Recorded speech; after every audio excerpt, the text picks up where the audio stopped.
Welcome to the Story Fulfilled podcast, where we deep dive into how each character and story in the Bible come together to fulfill the story of God.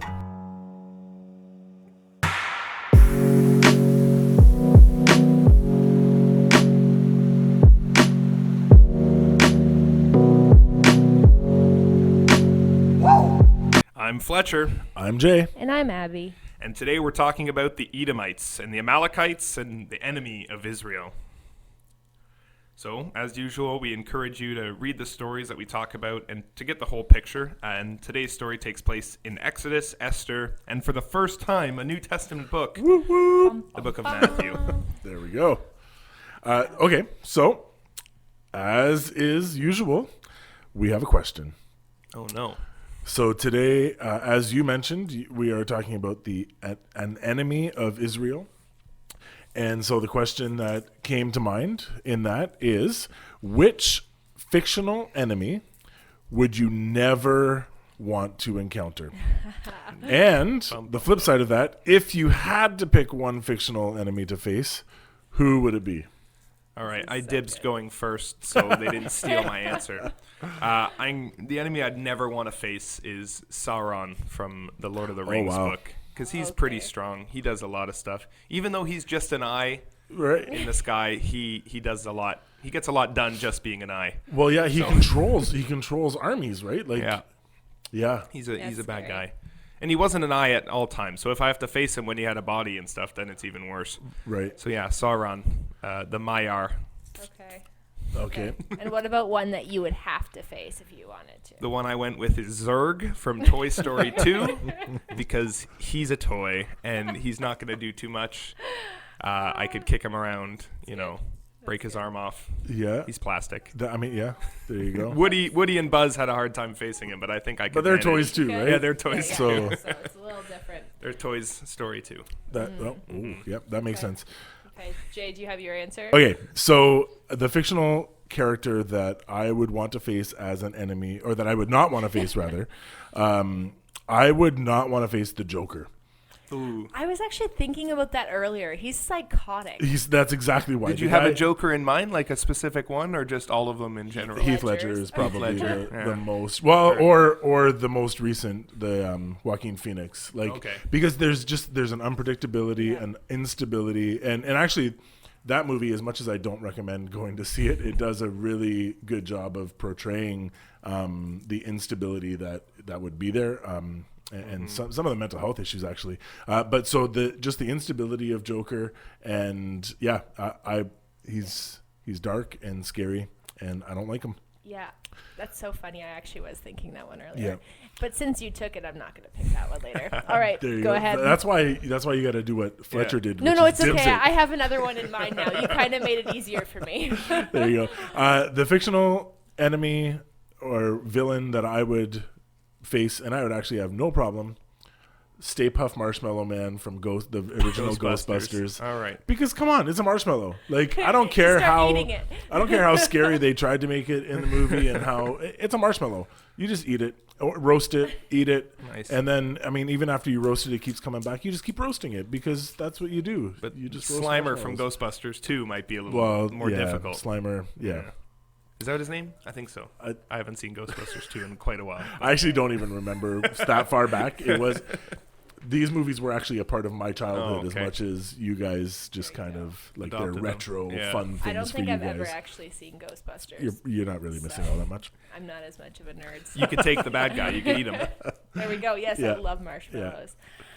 For me, I think the one that I would not want to face would be Voldemort, because he's magic and I'm not magic. Okay. So, yeah, from Harry Potter, for those of you who don't know Harry Potter. And the one that if I had to pick an enemy to face, a fictional enemy, I think I would go with Regina George from Mean Girls. Nice. You think you could out-bully her? Or I just would not care. Oh, okay. I did not care about being popular at all in high school. Would you get her hit by a bus? like what happened in the movie? That was so good. But Spoiler alert. What a great, hey, if you want to face your enemies, just pay them no mind. It's true. That's actually one of the best ways to face your enemies. Yeah. Just pay them no mind, and then they have no power over you. And so someone like that, true. just pay them no mind. Exactly. My Aunt Tanya used to tell me growing up, because my brother would bug me. He would do things, and I'm very reactive, and so he would do something just to bug me, and I would give him a big reaction. Greg, why did you do that? Leave me alone. Why are you popping the heads off my Barbie, or whatever it was? Yeah. And my Aunt Tanya was just like, just ignore him. She's like, that's what I did with your dad. I just ignored him, and he doesn't bug me anymore. He goes after my other sisters, and it's very true. He always goes after my Aunt Mary Elsie now instead of my Aunt Tanya. So She gives a good reaction. She gives a good reaction every time. That's true. You know, not to continue too far on this and go out, but when we were at Bible school, we would break into house groups for study projects, and at the end of our study project week, it was like a party night, games night, and there developed this tradition of prank wars where the houses would prank each other. There was one house in particular that loved to prank other houses, and in fact, they loved to prank us in particular. And one night, I could see where it was going, and it was just kind of escalating and everything. And so we actually just locked our doors and ignored them completely. And they stole pumpkin pies from our house. They stole our cat. They did all these things, and they were waiting in the bushes with marshmallows to ambush us, which I would have eaten. And we just paid them no mind. And they got so angry. They were so upset. Like, you ruined our fun. And I'm like, well, okay. Nice. Sorry about that. Nice. Yeah. Well, those are some enemies, so let us know which fictional enemy that you would absolutely not want to meet in person, and which one that maybe you think you could face without any problems. Without any problems. Email us at story@bfmc.org if you have any comments or questions or answers to that one. Yeah. Yeah.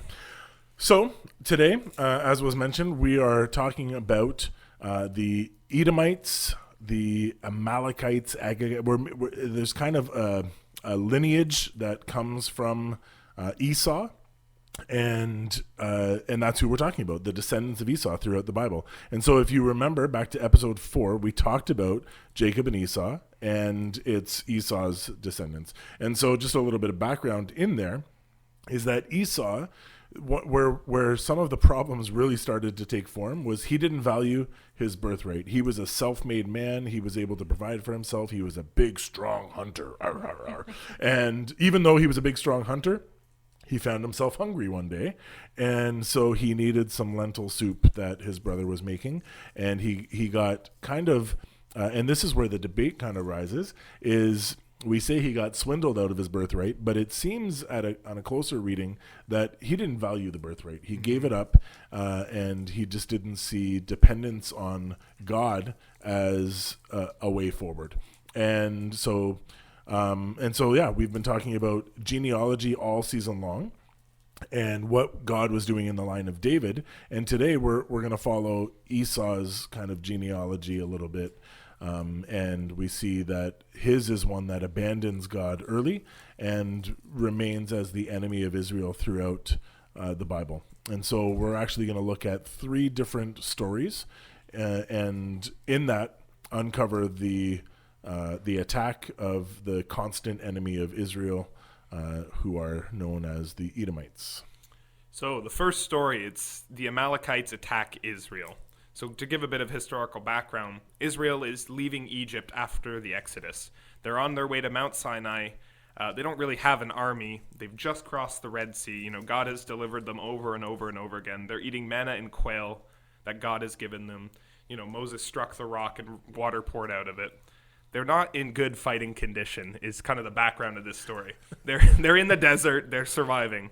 And this is happening around 1440 BC, like I said, right during the Exodus. There's no warrior athlete diet that is made up of manna and quail and water.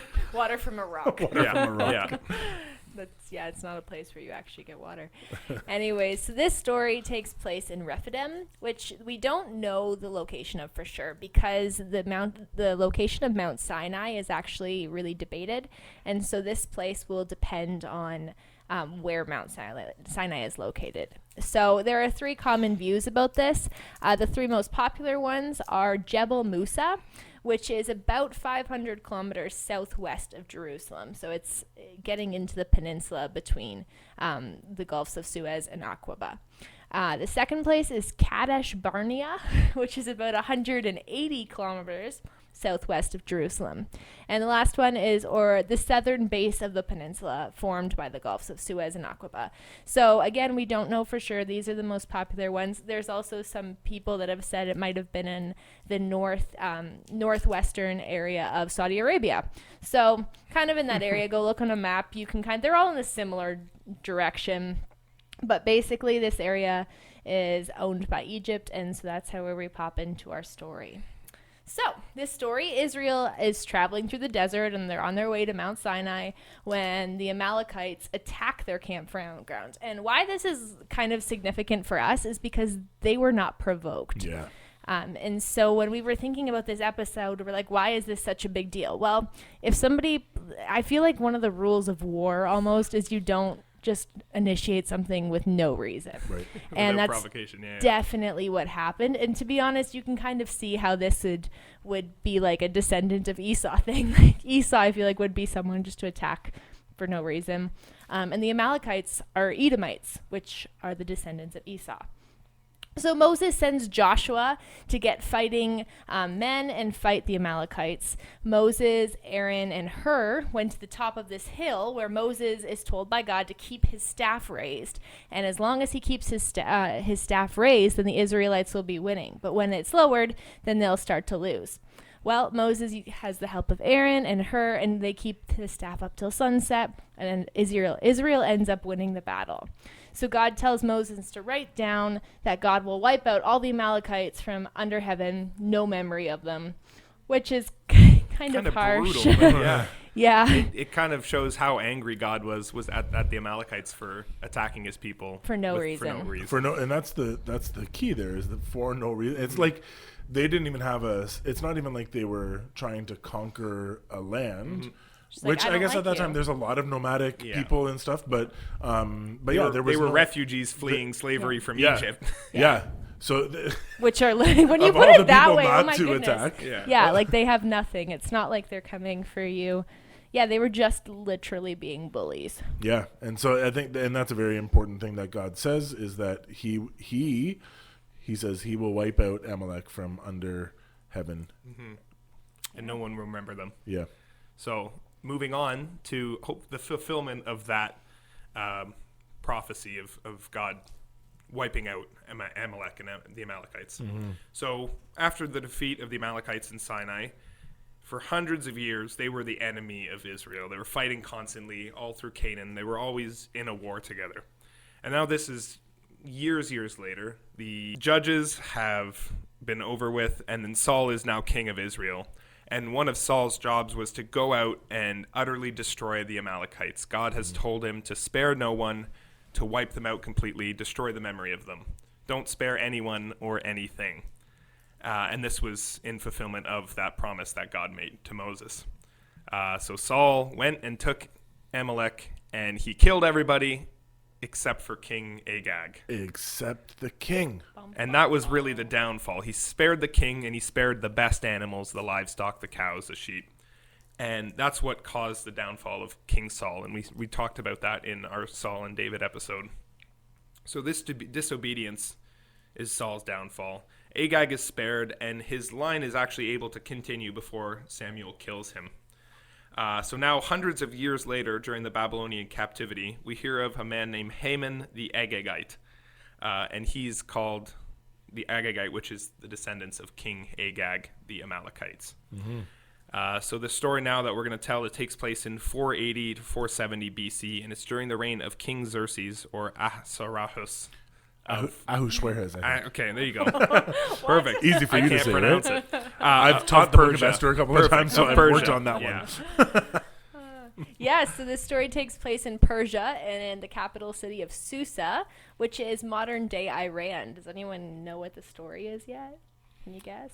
There we go. It is. Well, I kind of gave it away because I said that I've taught the Book of Esther a couple of times. And so in the story of Esther, which is, I mean, go read it. Go read the book of Esther. Yeah, it is so absolutely great. And there's actually a very distinct characteristic about the book of Esther that no other book of the Bible has, which is it actually never once mentions the name of God or the word God, although it points to God so incredibly, so much. Anyways, that's my soapbox. And we're not going to be talking about the whole book of Esther, so go read it, find out what happens in it. I'm sure we'll tell it another time, but today is not that day. Yeah. So, but we see in the story of Esther an enemy, and that enemy is Haman the Agagite, he's basically promoted to second in command of all of Persia, and he wants everyone to bow down before him. And Mordecai, who is a relative of the Queen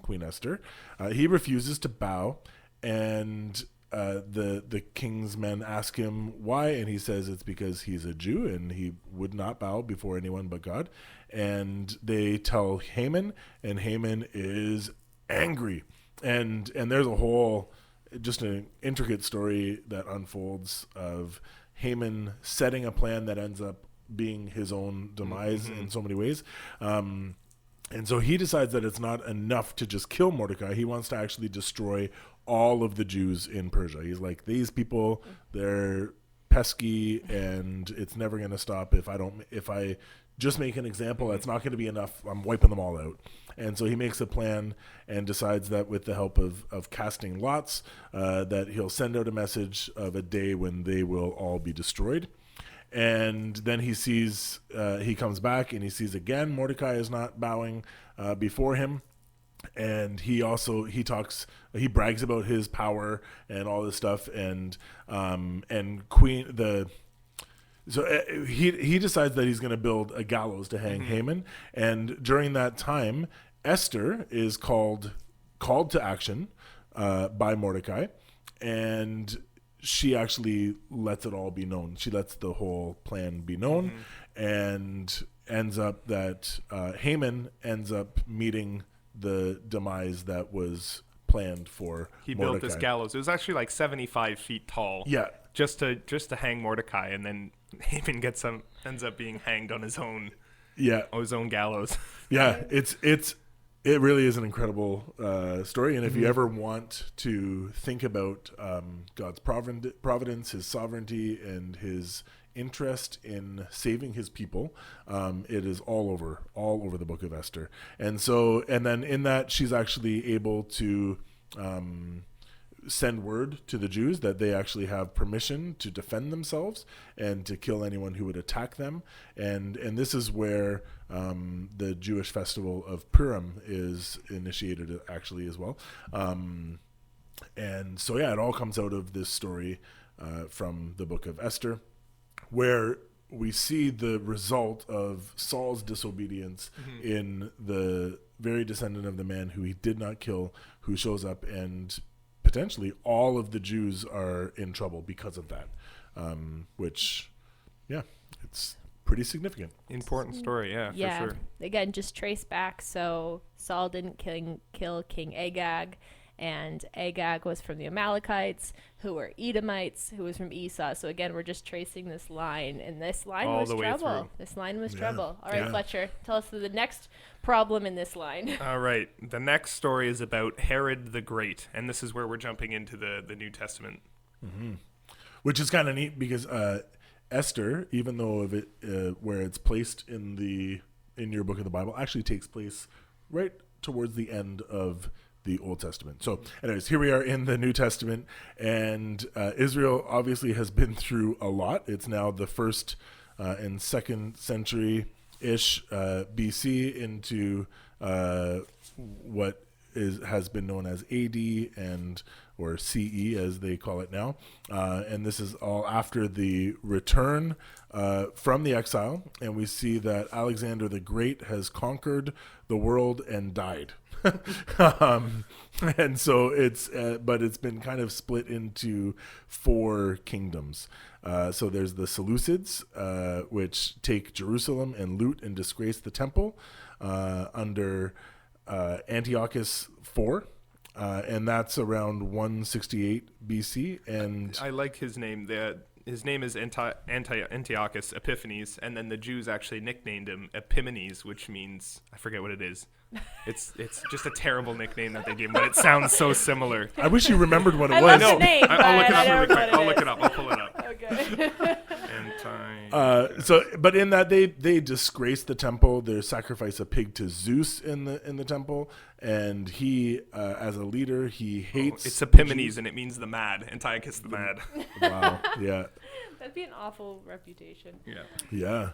And so he hates the Jews, and it's under this that we see the Maccabean revolt under Judas Maccabees, and so they revolt and they actually retake Jerusalem.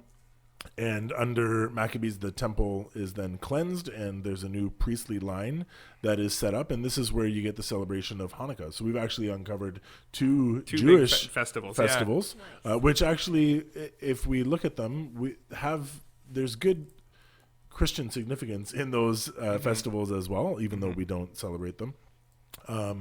But yeah, so this is a very complicated period, which is the politically.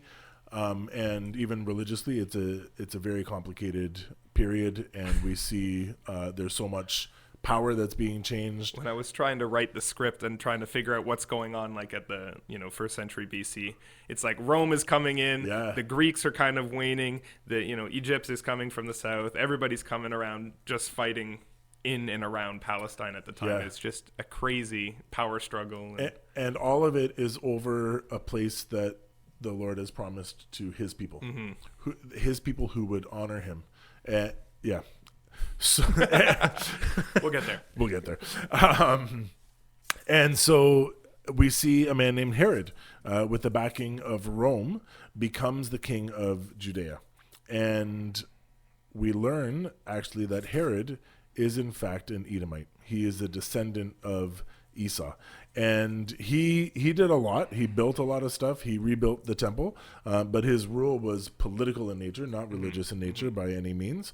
And he rules from 37 until 4 BC. Yes, and so this story takes place in Judea, Jerusalem, and Bethlehem, which is all in modern-day Israel, and you can find all these modern-day places because they're still called these things. It's an easy one. Nice and easy. It's easy, especially with the dates and stuff, because it's really well recorded now. When you're talking about the 1st, 2nd century BC, Rome is in power and everything is dated super. Everybody's precisely. taking notes. Yeah, everybody knows what's going on. So these dates are really accurate now. So after Jesus was born in Bethlehem, this is a spoiler. This happens. The wise men from the east, or the Magi, they came to Jerusalem asking about the king that was born. They ended up following this star to Jerusalem. And King Herod finds out that they're looking for the king that was born, and he is troubled. He freaks out. He didn't like that word, did he? That word king. King, yeah. He was... What do you mean? I'm the king. He's kind of been put in place by Rome, and it's a very fragile kingship. Yeah. So he hears another king, and he's like, oh boy, this is going to be a problem.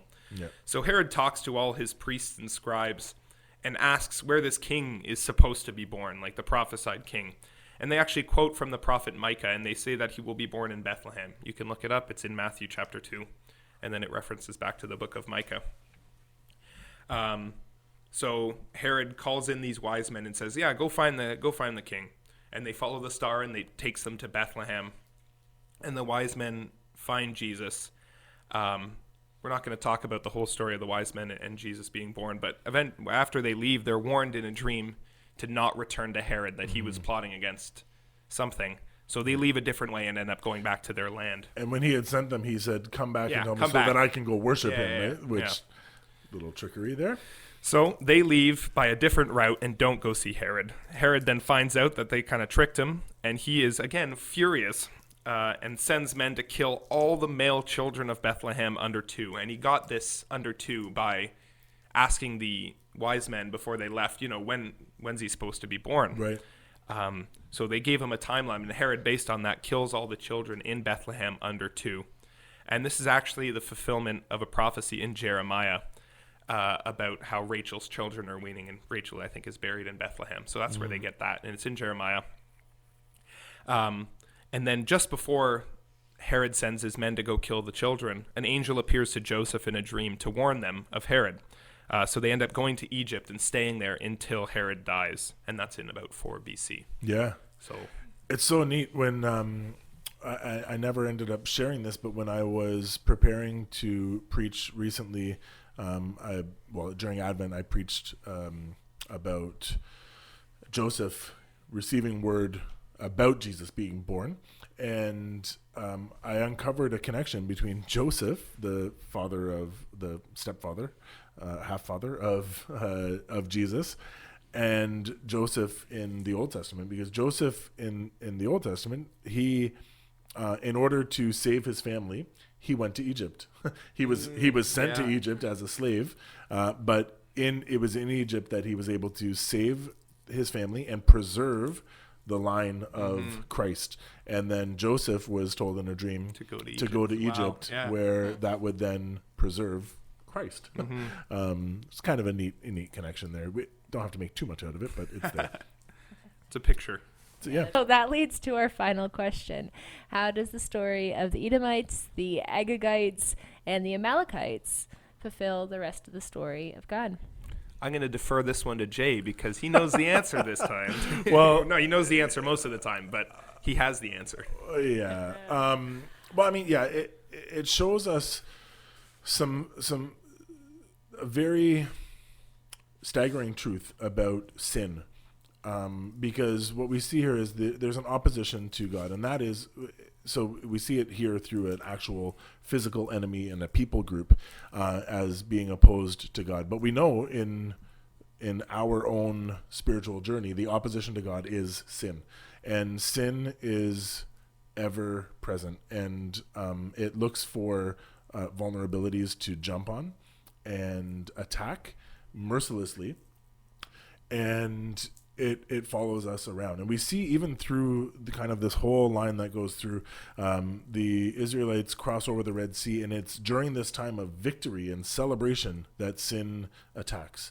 The Amalekites attack, and so we need to be aware of that in our own lives, that as we face victory, we need to know that the enemy doesn't want that for us, doesn't want us to walk in the joy of victory and the freedom of victory, and wants to attack regularly. And then the other such important thing, and we have difficulties when we see God talking about a people group in this way, but he wanted the Amalekites to be completely and utterly destroyed and wiped out. And that's the way that he wants us to deal with sin in our lives. As we recognize areas of sin in our lives, he wants us to deal with them completely and have them utterly wiped out, have sin utterly wiped out from our lives. And we're given the promise way back, as he said to Moses, that he will wipe out the Amalekites, and he will wipe out sin and all of its presence as well. We deal right now with the presence of sin and the power of sin as it has hold in the world. And I guess you see what happens too if you don't completely wipe it out. Yeah. It comes back, it slowly creeps back into the story. Yeah. And you see it with Haman and with Herod later on. It creeps back in, and we can't destroy it kind of by ourselves. We're not strong enough to do it, I think, is what you're pointing at. But sorry, keep going. Yeah, no, that's it. It creeps back in unexpected ways and catches us off guard, and so that's why we need to take sin seriously in our lives, and we need to deal with it so that it doesn't come back and haunt us. But we are given the promise that as Jesus returns and makes all things, returns all things to how they should be, and brings about a new heaven and new earth, sin will be dealt with. The final problem of sin will be dealt with once and for all. And so we're thankful for that promise. Yeah. And next week will be our final episode for this season. And this week we focused on kind of a not so fun genealogy, but next week we're going to be focusing on Jesus's genealogy. Yeah. So make sure that you tune in. We're going to have a special guest, and we will see you next week. See you next week. Hey, Abby, do you have something to tell us? Yes, I have an announcement. with next week being our final episode for season 1, we decided that we're going to do a live Q&A. We're going to do it on the Wednesday, which is February 9th at 5:30 p.m. Yes. I got it right this time. Yes, it'll be on Instagram and on Facebook, so make sure that you're following for that. Send us any questions you have or anything else you want us to talk about, and tune in to watch that. Yeah. Well, that's it. You can send the questions ahead of time at story@bfmc.org, or you can tune in and just ask them right then and there on the spot. Yeah. You can catch us you can see if we're on our toes. You're going to see how many we actually say. Yeah. All right. Well, we hope to see you there. Have a great day, and bye. Bye-bye.